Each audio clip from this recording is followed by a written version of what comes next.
Imagine, if you will, the year 1945. World War II has ended, leaving Europe in ruins and its economy in shambles. Cities lay decimated, infrastructure obliterated, economies collapsed, millions were displaced, their lives uprooted. The once vibrant continent was now a shadow of its former self. Amid this grim reality, a beacon of hope emerged from across the Atlantic. The United States, untouched by the war's destruction, conceived a grand plan to rebuild and stabilize the continent, the Marshall Plan. The Marshall Plan, officially known as the European Recovery Program, was named after U.S. Secretary of State George C. Marshall.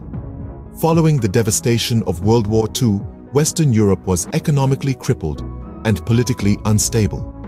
Seeing this, Marshall and President Harry S. Truman conceived the plan as a means of preventing the spread of Soviet communism. They believed that a thriving, democratic Europe would be the best defense against the communist threat. In a speech at Harvard University in June 1947, Marshall publicly announced the plan, inviting European nations to collaborate and create their own plan for recovery, which the United States would then support financially. This was a bold and unprecedented move, reflecting the urgency of the situation. The subsequent negotiations were intense, with each nation having its own needs and concerns. With the plan approved in 1948, the United States was ready to put its vision into action. Over the next 4 years, the United States pumped over $13 billion into Western Europe. This massive effort was not just about dollars and cents. It was about rebuilding a continent ravaged by war. The funds were used to resurrect infrastructure.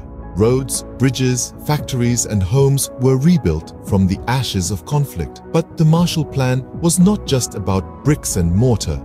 Its architects understood that economic recovery was intrinsically linked to political stability.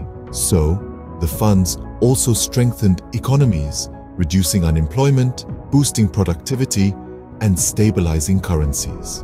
The impact on recipient countries was transformative. Countries that had been brought to their knees by war found their feet again. The economies of Western Europe began to thrive, growing at an unprecedented rate. The Marshall Plan was a lifeline for these countries, and they grabbed it with both hands. The influence of the Marshall Plan extended beyond the economic realm. It played a pivotal role in the formation of the North Atlantic Treaty Organization, or Nato. This alliance, born out of the shared experiences and mutual interests of Western Europe and the United States, has been a cornerstone of global security for over 7 decades. In the end, the Marshall Plan marked a turning point in international relations and played a significant role in shaping the world as we know it today.